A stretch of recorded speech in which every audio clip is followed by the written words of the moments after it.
According to dating experts and marriage counsellors, the one thing that will kill the most relationships this year is this.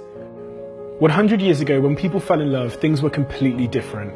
They didn't have thousands of people at their fingertips who they could turn to for a false sense of appreciation when their relationships inevitably got hard. After an argument, they couldn't just pick up a device and swipe through thousands and thousands of apparently flawless filtered faces that live just around the corner, one message away from supposedly giving you exactly what you're looking for. When you scroll through social media, you'll see relationships that look perfect. The long, lovey-dovey posts about being with my best friend, the cute selfies, the romantic anniversary pictures. We see these things, but we never see reality. The arguments, the conflicts, and the difficulties that all relationships have. So our expectations change, and naturally we start comparing our relationships to a false standard. According to dating experts and marriage counsellors, the one thing that will kill the most relationships this year is unmet expectations. And the problem is, social media is making our expectations unrealistic. And the difference between what you expect and what you get equals your level of satisfaction or frustration.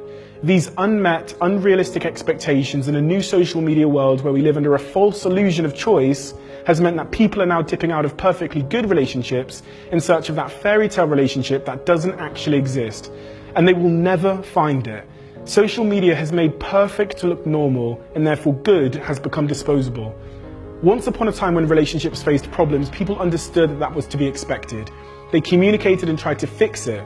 But today, if a relationship faces a challenge, people compare it to a false expectation, presume that a problem means they've met the wrong person, they blame that person for not meeting their expectations, throw the relationship away, and go in search of that fictional relationship that social media told them to expect.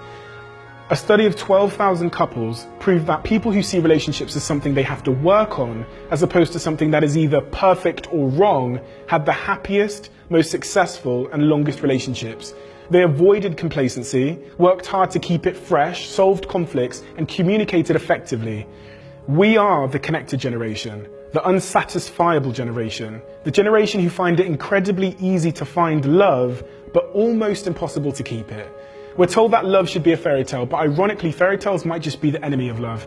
And not just because we look for fairy tale relationships, but because we're looking for them on a fairy tale timeline. Society tells us to get a degree at 18, a job at 21, fall in love by 25 and buy a house by 30, have kids at 35 and retire at 60. The stories of how our lives are meant to be going lead us to make poor love decisions in order to meet fairy tale timelines, and people end up getting into relationships not because they're compatible, but because society has told them that they should be, and it's made them scared of being alone. The truth is, one of the other reasons so many relationships are ending in 2018 is because they were created for the wrong reasons, and they were never meant to start in the first place.